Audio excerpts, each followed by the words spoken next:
Every year, Unity churches all over the world come together for 24 hours to collectively pray and uplift the consciousness of the entire world. Join the Unity of the Triangle's beautiful opening ceremony, followed by a 24-hour prayer vigil being held both in our sanctuary and virtually. For further details and to submit the first names of those you wish to hold in prayer, go to the World Day of Prayer website blog and click on the link. No matter what is happening in the world or in our lives on a spiritual level, we know all is well with our soul. The world needs our light and our prayers, so please join us.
There's great power in prayer, even more in group prayer. This is the foundation of the Unity movement and our church. Our prayer ministry has close to over 100 active participants supporting our community and the world. There's great synergy in us coming together consistently. Beyond our own personal experience with prayer, there's so much evidence to its impact on the collective consciousness. The Maharishi effect shows that if 1% of the population meditates, it produces measurable improvements in the quality of life for the whole population. The world is going through a lot of change. We must go to the unchanging realm of the divine and help co-create the best outcome for the most impactful event taking place. Let's join together to support this cause.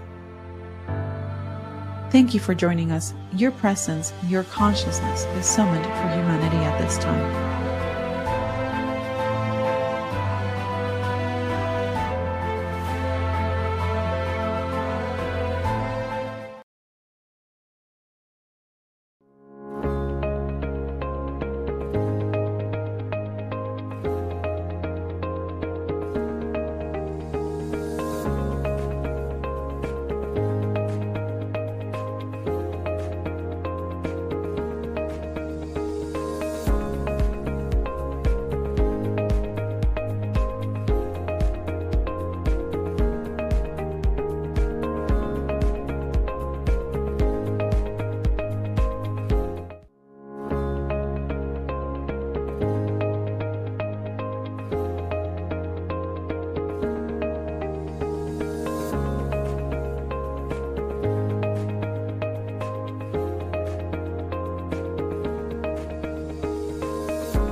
Every year, Unity churches all over the world come together for 24 hours to collectively pray and uplift the consciousness of the entire world. Join the Unity of the Triangle's beautiful opening ceremony, followed by a 24-hour prayer vigil being held both in our sanctuary and virtually. For further details and to submit the first names of those you wish to hold in prayer, go to the World Day of Prayer website blog and click on the link. No matter what is happening in the world or in our lives on a spiritual level, we know all is well with our soul. The world needs our light and our prayers, so please join us.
There's great power in prayer, even more in group prayer. This is the foundation of the Unity movement and our church. Our prayer ministry has close to over 100 active participants supporting our community and the world. There's great synergy in us coming together consistently. Beyond our own personal experience with prayer, there's so much evidence to its impact on the collective consciousness. The Maharishi effect shows that if 1% of the population meditates, it produces measurable improvements in the quality of life for the whole population. The world is going through a lot of change. We must go to the unchanging realm of the divine and help co-create the best outcome for the most impactful event taking place. Let's join together to support this cause. Thank you for joining us. Your presence, your consciousness is summoned for humanity. I hope you all can hear me. Oh, there we go. Okay. All right. Hey there. We're glad you're here today, of course, and we're so glad to have David McKay back with us for another Sunday. I mean, it's always great to get a second helping. And if you're watching us online, we're so glad you're joining us that way too. And yeah, it's always great to see bright faces here. And we have the faces of our lovely choir back with us today after our summer hiatus. And yeah, give them a hand. And so, you know, what does a choir do but sing? And we're going to get the spirit moving here with our opening song here.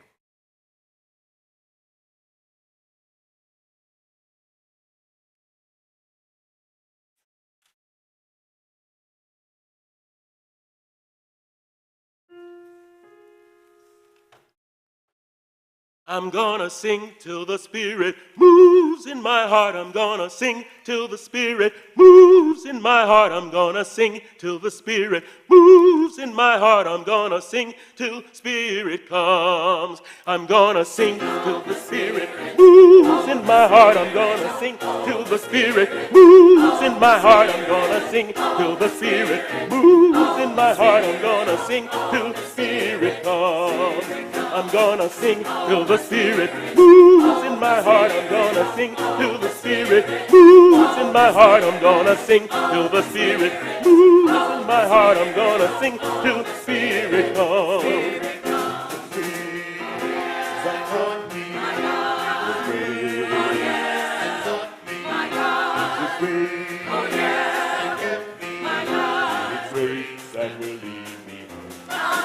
I'm gonna pray till the Spirit moves in my heart. I'm gonna pray till the Spirit moves in my heart. I'm gonna pray till the Spirit moves in my heart. I'm gonna pray till the Spirit comes. Can't you feel it? Can't you feel it?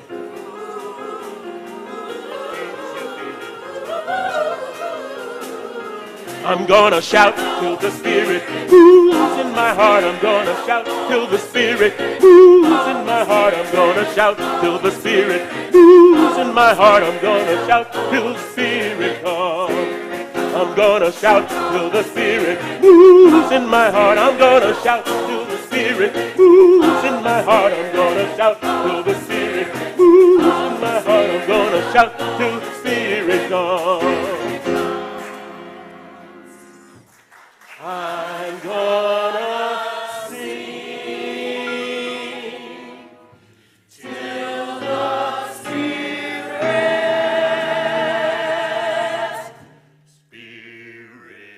comes.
Thank you. And now as we dismiss the students to class, please rise or remain standing and join us in the welcome song.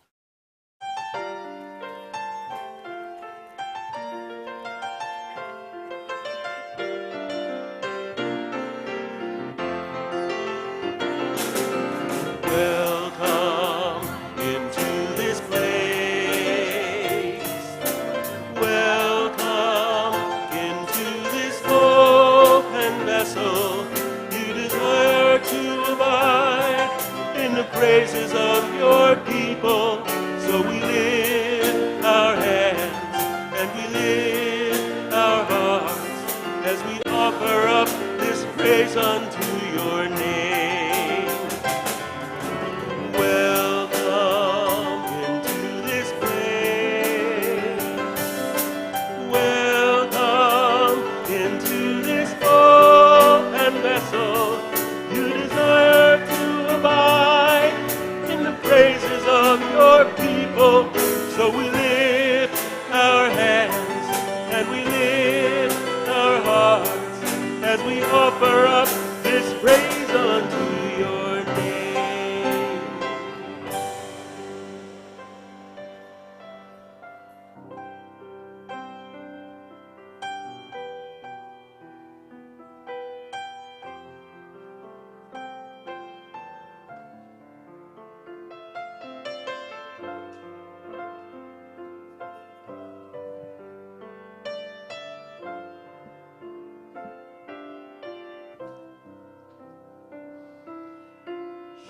Surely the presence of the Lord is in this place.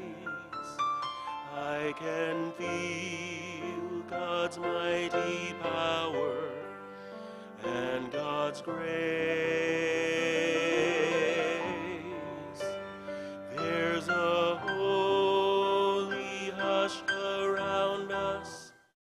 I see glory on each face. Surely the presence of the Lord is in this place. Now let us pray over the names that have been placed in this prayer box. Today we honor our spiritual hearts as we turn our attention to the sacred holy space of prayer. In this sacred place, we allow our hearts to receive God's grace. There is nothing we need to do to receive God's grace. It is available to us with every breath that we breathe. The divine is always waiting for us in the stillness with the vibrational frequency of silence, soothes our hearts and nurtures our souls. The peace and the calm of the divine is a respite and a sanctuary where we turn our attention to when the physical world and the outer world of appearances may appear otherwise. As we bask in the light and the love of the divine, we fortify our body, mind, and spirit so we can remain aligned with spiritual truth and become a beacon of light and comfort to others. We claim these spiritual truths and intentions for all those named and unnamed in this prayer box. May they feel uplifted and lighter with our prayers. Filled with the blessings of God's grace, we express gratitude for everything and all that is. And so we rest. Amen.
If you will, please, turn your attention to your breath and your breathing.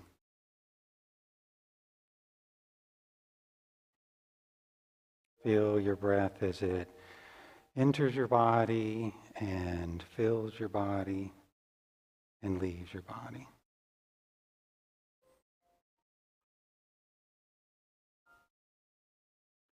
And see if for the time being you can give all of your attention just to your breathing.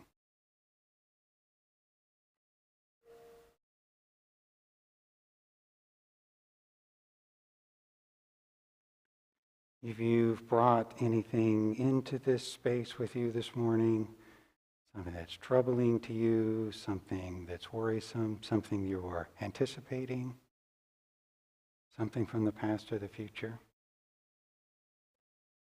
just see if you can let that thing go, whatever it is, knowing that you can pick it back up later on if you want to.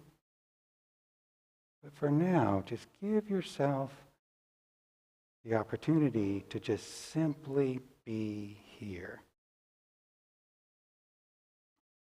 Simply be present here in your experience.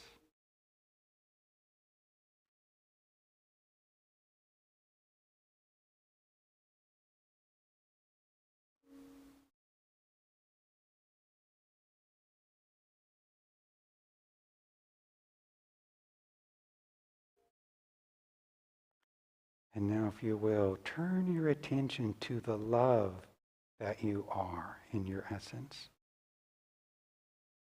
to the presence that you are, to the divinity that you are in your essence.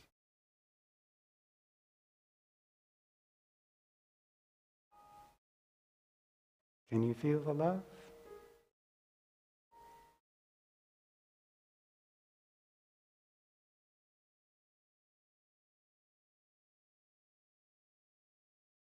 Let us practice together now being that love, being that presence that is who we truly and most deeply are. And if your attention should wander away from the love, just simply bring it back. Over and over again, bring your attention back to the experience of your essence, which is love.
You said you would.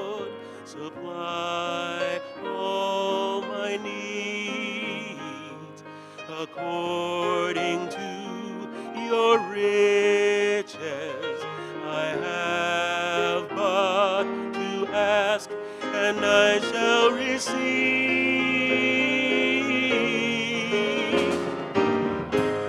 To go from here and share this love you gave to me, to show someone who's lost and help them find their way, the way to truth and faith, so they can be free like me, free like me. Lord, we are your love. Lord, we are your peace. Lord, we are your joy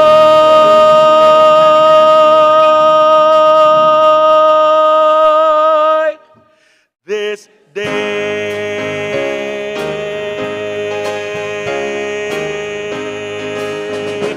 This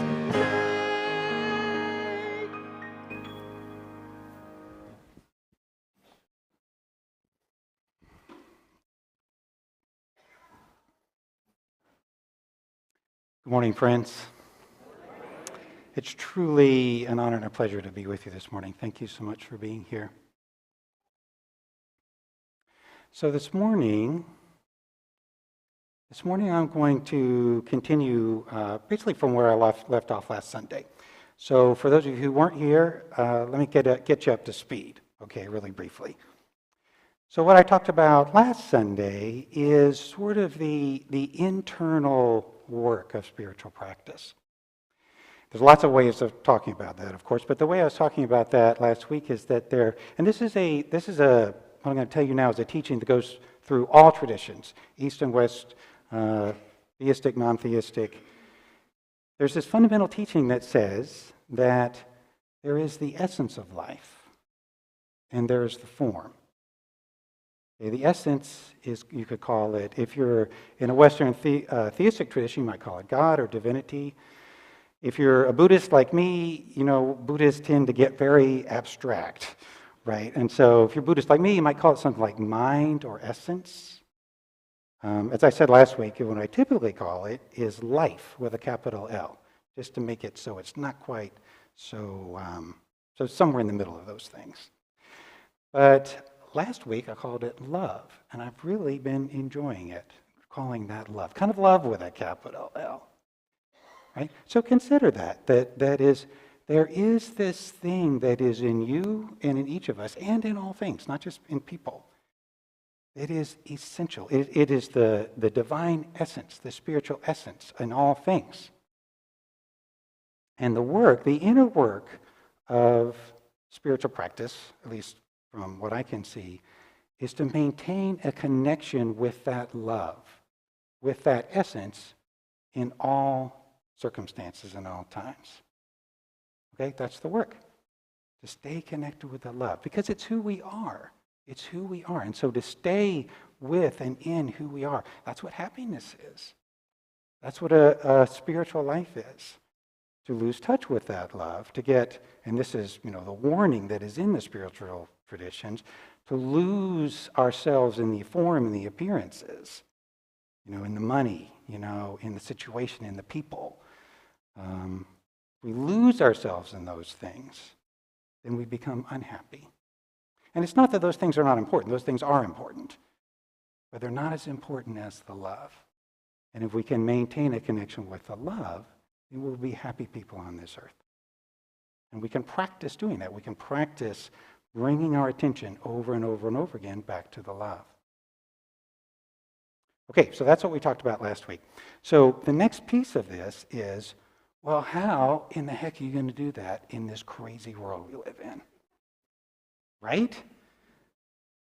I mean, I don't need to tell you how crazy it is, right? The wars, the prejudices of all kinds, the unfairness of all kinds, the inequality of kinds, the violence. Not to mention that we are, as quickly and with as much determination as we can, destroying our own habitat, and the other creatures who live on this earth with us, and we could go on and on and on. Okay, so what about that? So is there a sacred path through this world? That's a really old idea. There's a sacred path that we can follow. Is it, in this modern age with all this craziness going on, is there a sacred path that we can follow through this world? There is. There really, really is. And you know that, right? That's why you're here. You want support, I would guess. You want support and teaching for following a sacred path through this troubled world that we live in. So, it seems to me that, well, let me tell you something a little bit more about that teaching I was telling you about. The teaching also says, so the teaching says there's a form and there's essence, and that they're the same. It's very mysterious. There's a sutra, it's very famous in Buddhism, it's called the Heart Sutra. It says, form is not different from emptiness. Emptiness is not different from form. Okay, it's like there's one reality. There's not different realities. There's one reality. You look at it from one point of view, you see stuff. You see the form, you see the appearances. You look at it from another point of view, you see the essence. Okay, so that's the teaching. Well, what does that mean for us? Well, what it means for us is that if we are going to live as true spiritual people, if our practice and our spiritual life is true, it has to manifest through the form. We can't just go hide out like in a cave or something. I mean, like that kind of thing is good. I hid out in a cave, metaphorically, for 18 years at a monastery. I checked out of society. No reading, no writing, no relationships, no friends, no nothing, basically, except food and work and meditation. That was basically, and sleep. That was basically it. So I did that for a really long time. Well, and the reason I did that was because I needed training. I needed to learn how to be present in the essence because I didn't know how to do that, and I couldn't. So for a period of time, that's really useful, but not as a way of life. That's how I see it anyway, not as a permanent thing. So the love, just to say it a different way, the love needs to manifest through the form. Okay, it's important because otherwise it's not true. There's a thing in Zen. I'm technically from the Zen tradition. There's the thing in Zen that speaks to this. It's called Quietism. And Quietism, we're discouraged from Quietism. And Quietism is basically using, there's a power that comes from meditation, right? You know that. It's a power to focus your attention. And you can use that power to avoid things if you're not careful. I'm just going to avoid all you people.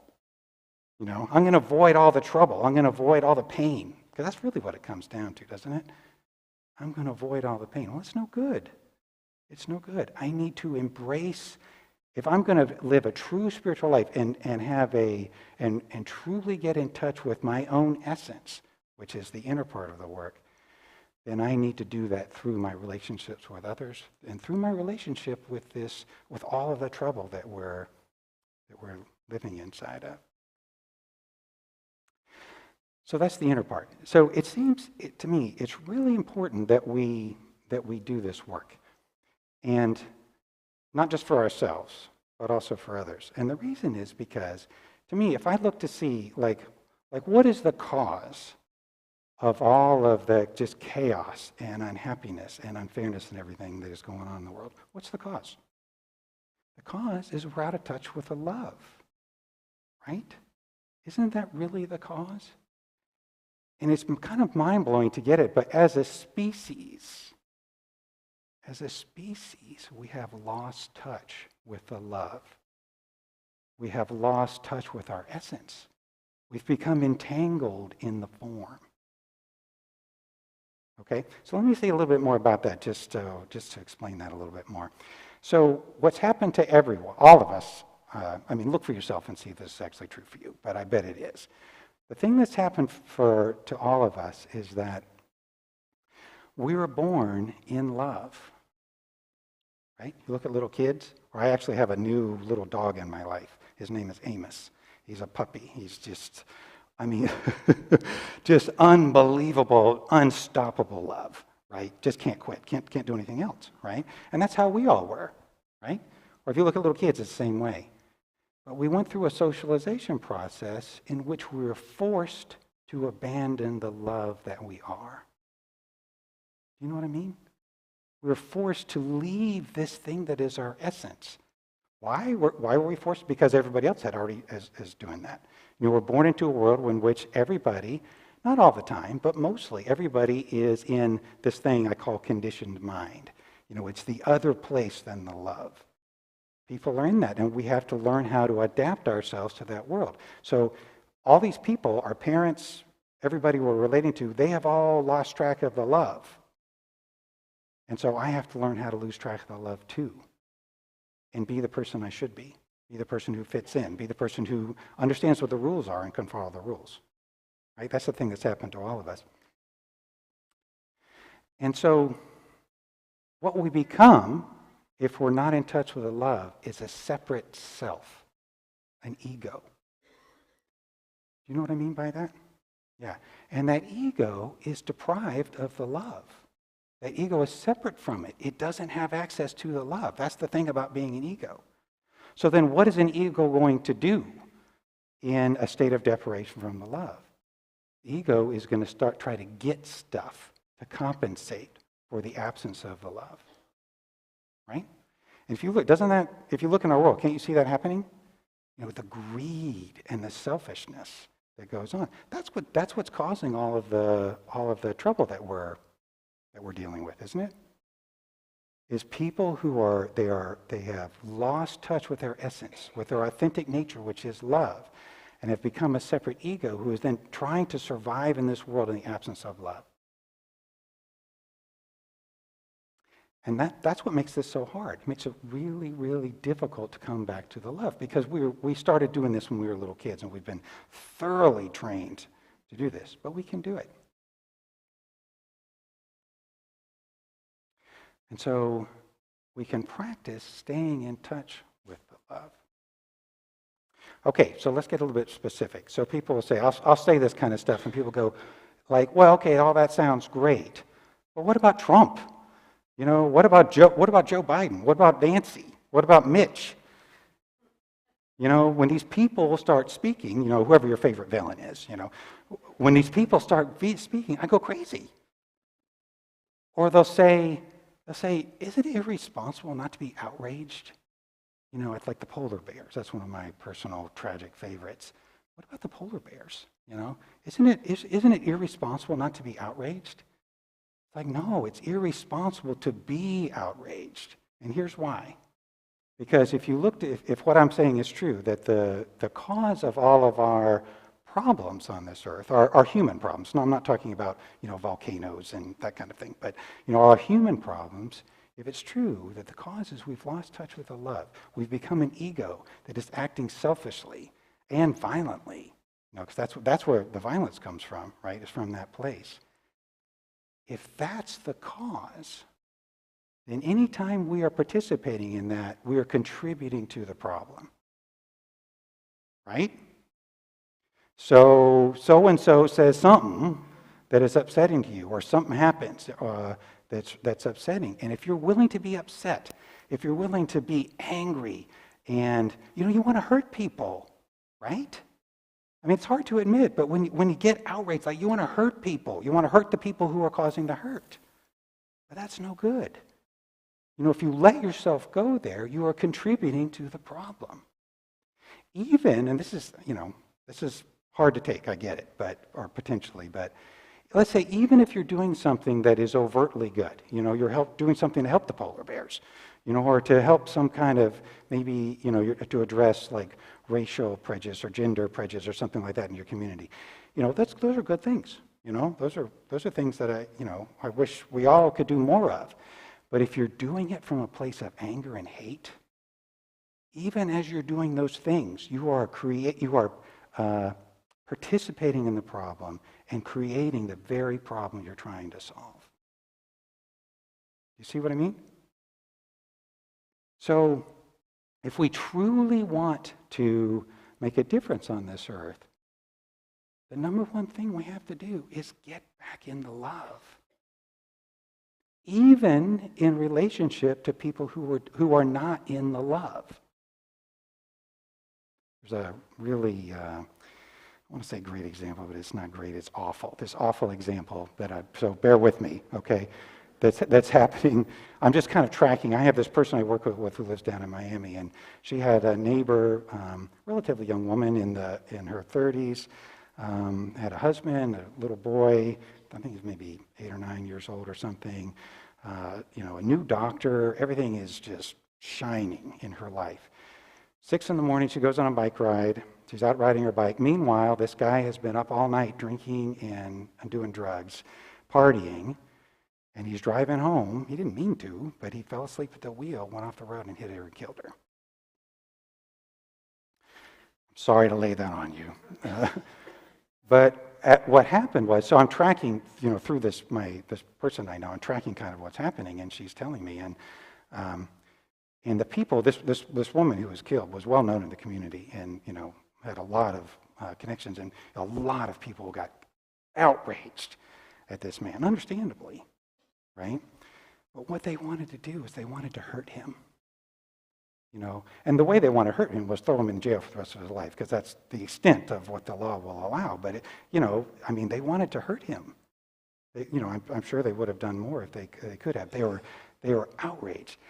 And I'm hearing about this, and I'm thinking, gosh, that's just so sad. That completely misses the point.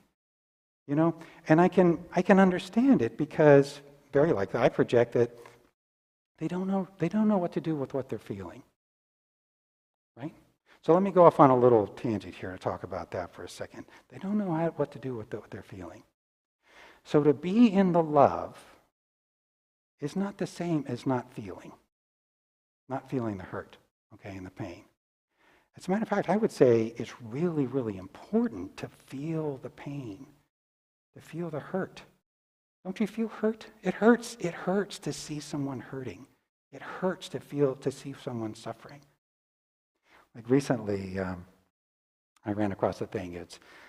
I won't tell you. It was an awful thing. I won't tell you what it is. Doesn't matter what it is. And and this happens all the time. Doesn't it happen to you if you listen to the news or whatever? Or maybe it's happening in your community. Something is happening in your community, and you can feel the pain. And it's important to feel the pain. But you don't want to go from the pain to a conditioned response to the pain. That's what we do. That's what we're conditioned to do, right? Is to leave the pain and have a conditioned response like, I want to hurt him. That's a conditioned response. And that's contributing to the problem. So no matter what anybody's doing, we have to remember the love. So another distinction along those lines that I think is really useful. I remember the first time that I ran across this. I was at the monastery. First time I ever heard it said. My teacher at the monastery, who I call the Roshi, she's a very charismatic person, which was part of the reason we were there. Plus, she had a lot of clarity, of course, which is the other reason we were there. And she had this very dramatic way of speaking. And we were in this, we lived in silence together, but, those of us who had been there a while, who kind of had administrative sort of positions, we'd have these meetings, we kind of figure out how we're doing what we're doing. And those would often turn into teachings of some kind. And I remember one day in one of these meetings, she turned to us and said, "You people," and you always knew if she said "you people," something good was about to happen, right? She was about to say something really interesting. So she said, you people have to understand the difference between a person and a person's conditioned behaviors. Do you know that one? You have to understand the difference between a person and a person's conditioned behaviors. Who are we as a person? We are love. We're pure goodness. Isn't that true? I mean, I have the privilege often of, I do retreats and stuff, and on retreats, people, especially if it's a relatively long one, like a week-long retreat, people will gradually let down their defenses, and you get to see who people really are. Pure goodness every single time. So that's the person. Now, a person's conditioned behaviors can be anything. That's where all the violence and the unfairness and the selfishness and everything come out of. That's all people's conditioned behaviors. If you can't see the difference between a person and the person's conditioned behaviors, you're going to lump them together, and you're going to want to punish the person. But a person doesn't need to be punished. Like that guy who fell asleep at the wheel and killed the woman I described. He doesn't need to be punished. He needs to be loved. He needs to be taught how to make better decisions, and I would say prevented from power completely taken away from him to do any more harm until he learns how to make better decisions. But he doesn't need to be punished. He needs to be loved. If you can separate the two, that's where compassion comes from, right? Because I can look at you, and somebody's doing something really awful. I can look at that person and say, I hate what you're doing, but I don't hate you. I love you. Right? And that's where the compassion comes from, because if you can see past a person's conditioned behaviors into the person, you feel a connection with them. You can act generously towards them, and you can do whatever needs to be done in order to address whatever the problem is. So I'm not saying at all that you shouldn't feel. I'm saying feel. And our whole society is set up to avoid feeling. You know that, right? I mean, and these days we have, better tools for not feeling than we've ever had in history. You got this little device in your pocket, right? You're having some kind of feeling, oops, and you look at something, right? Yeah. But we need to feel. Our feeling is what connects us to each other. It's what awakens our compassion and our understanding for each other. We have to feel, but we have to avoid going to a place of hatred for each other and anger and upset and all the things we do. We need to stay in the place of love.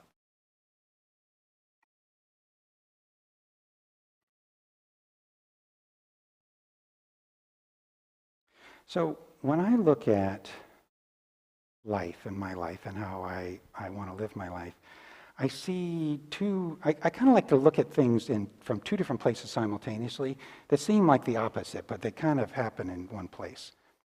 One of them is that everything that happens is really, really, really important. Down to the tiniest little thing that I do, tiniest little action that I do. And the reason for that is because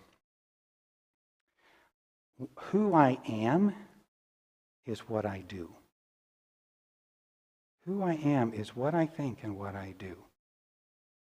So if let's say, for example, I'm willing to indulge like some kind of petty resentment towards someone, like maybe like a boss or something.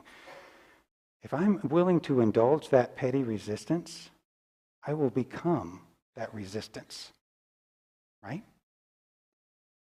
In Buddhism, it's called the law of karma. Like you will experience who and how you are in the world. And so that, in a way, that makes everything super important.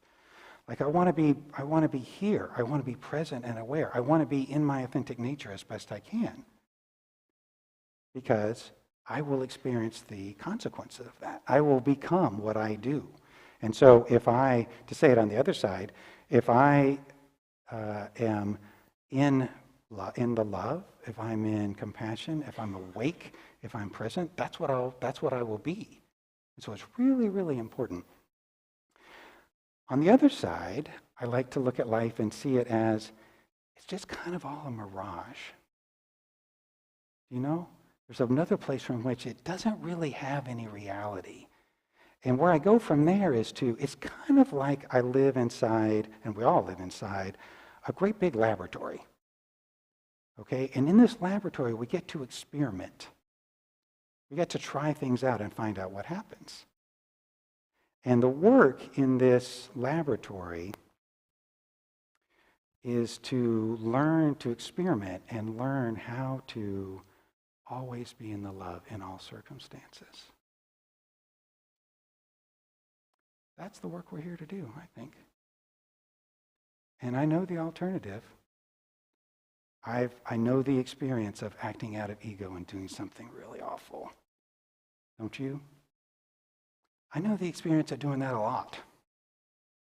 I bet you do too. I know the experience still of doing that, even after all these years. But we don't have to. There's a sacred path through this world. It's the path of paying attention. It's a path of being present, being here. Like in the meditation I did a minute ago, just that little bit. Keeping the attention here. If you can keep the attention here in the love, then you are love. That's what we're going to work on some in the workshop that's coming up this afternoon. It's kind of the how of this, the practical practice part of this. Like, how do you actually do this, like on a moment-to-moment basis? But to me, that's the work. That's what we're here to do. I would say that's what we're here to do on this earth, is to transcend the separate ego that we were taught to believe in and learn how to live in the love. And then bring that love to the world that we live in and offer that love. Because if there is any kind of chance that we will save ourselves as people from everything that's going on, the tragedy of what's going on in our world, it will be because of the love. It will be because people can let go of their separate ego and join together in love.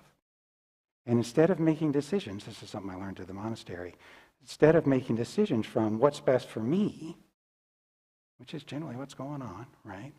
We make decisions from what's the best for all of us. What's the best and most compassionate for all of us?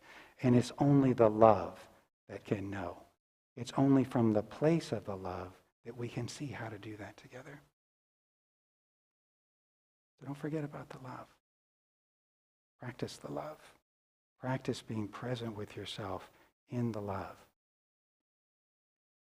That's what will save you from suffering to whatever extent you're willing for that. And that's what will save us as a species and all people. Don't forget the love.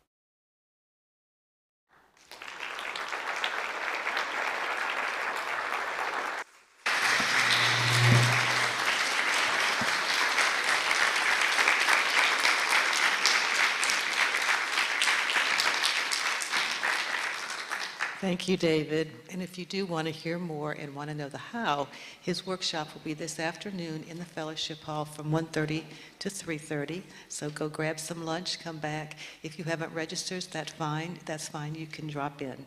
So thank you again for being here for 2 Sundays, David, and giving us a real heartfelt message that we feel.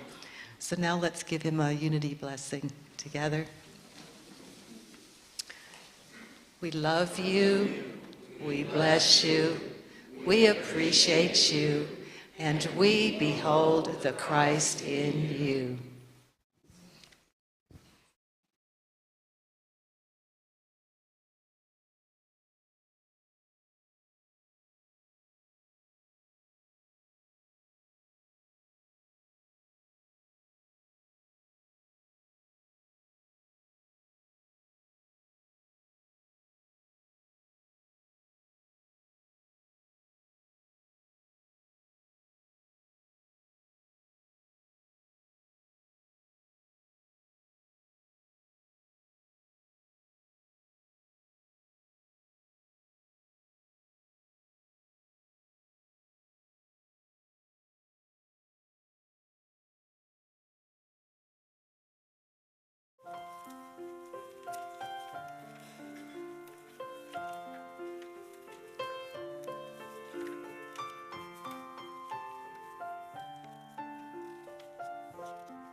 Beautiful, beautiful, beautiful.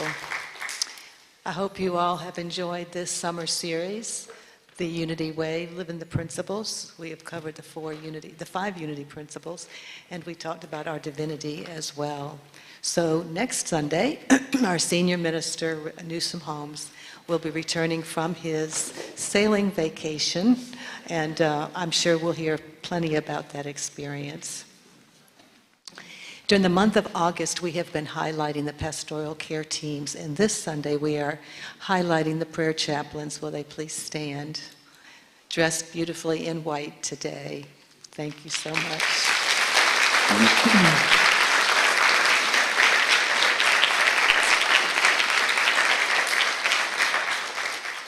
The prayer chaplain team make about 300 prayer calls per month, reaching out to members and to others. And so for that, we are grateful. And they also provide individual one-on-one prayer support on a Sunday, either in person or online via Zoom. So I would really encourage you. They love to pray. They've gotten 30 hours of training. They are committed for a year to do this work, and they are here to support you, whether it be a challenge, a joy, or gratitude. So if this calls to you, if this is something that you think you might want to explore, there is a brochure out by the prayer box table for the Prayer Chaplain program. So pick that up, explore it, and I would encourage you to talk to any of the prayer chaplains about their experience and see if this might be a fit for you. So thank you, team. Be seated.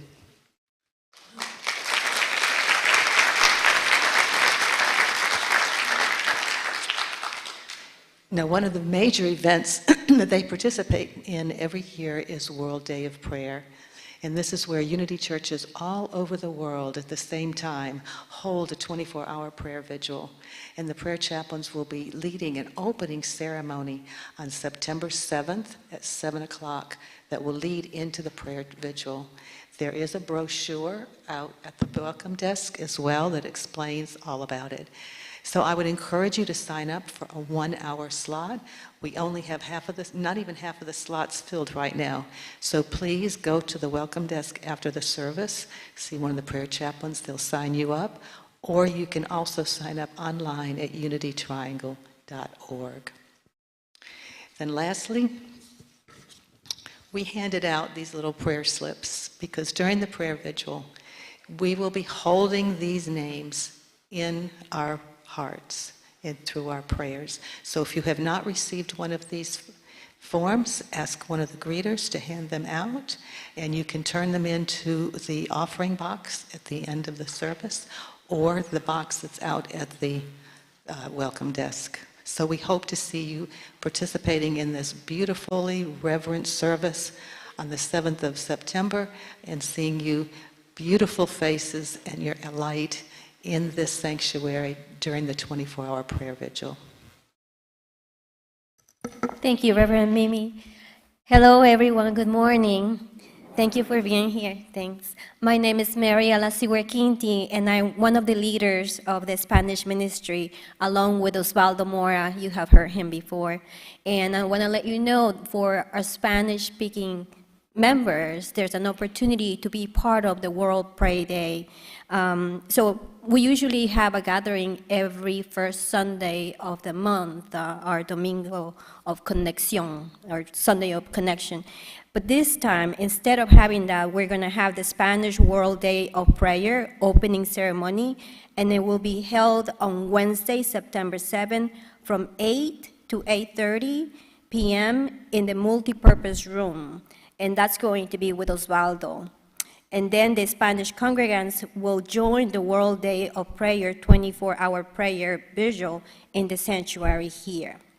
And to join up for another time slot, either in person or online, you can go to unitytriangle.org to sign up. And the other announcement that we have is the book study team. So as the book study team leaders, we will be starting a new fall book study beginning in October with the book Living Untethered by Michael Singer. And if you have previously been a book study team leader, please contact Reverend Mimi to let her know if you're still interested in continuing as a leader. And if you have not held a book study before, and if you're interested in leading one, you can also contact Reverend Mimi. Her email address is on the website, but if you want to know, it's mimi.lowmueller@unitytriangle.com. And now we're going to do the offering. So will the greeters please come forward so that we can bless our gifts? Thank you very much. And I just want to give you a little personal experience of why I'm here at Unity. I'm a person of dreams. I let the dreams guide my life, and it has worked for me very good. So before the pandemic, before 2020, I used to come to Unity on and off, until I had a dream that in my dream, I was so happy that I was going to go visit this place that I haven't been there for a very, very long time. And I remember in the dream being so full of emotion and excitement of going there. And then in my dream, I went into what looked like a coliseum, and I saw the stage. And in the stage, there was this bowl of water. There was water from the ocean. And in my dream, the ocean was behind this place. And I came to this place, to this coliseum, and I was so happy to be there. But there was a door to the side of the stage, and I remember that's the gateway. That is the door that takes you to the ocean. So I was so happy to come down the steps and go through that door. And I remember seeing a lot of visitors and tourists, but I wanted to put my feet in the water, be in the water of that ocean. So months later, I came to Unity, and that dream came to me. And I was walking through all the rooms because I was looking for a place to rent. Reverend Anna was showing me all the rooms, and the last room that she showed me was this room to the side. And when I saw the name, it said the prayer room.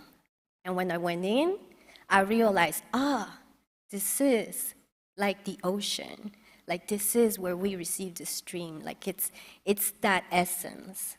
This place here, the stage, everything we do, we connect with that essence. But that essence is always here. So we come here to connect, and that's the reason why I come here. So when I'm here, I feel that flow. And when the choir is singing, when people are talking, when we're doing the meditations, that essence keeps flowing. So in that essence, it's safe to give, to receive, and then when we go home, we take that essence with us and we keep it flowing. So it's so important for me to not just receiving, because it feels so safe to also give. So thank you so much for those of you who are giving and come here to keep that flow going with the essence. Thank you very much.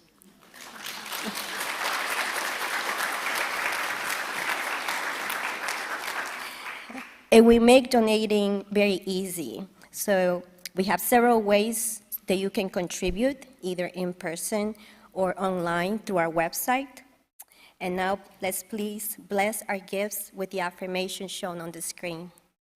Together we can say, Divine love, as me, blesses and multiplies all that I am, all that I have, all that I give, and all I receive. Thank you. Thank you.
We let the love wash over us.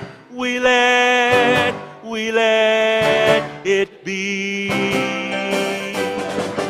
We let the love wash over us. We let it be. We let the love wash over us. We let it be. We let the love wash over us. We let it be.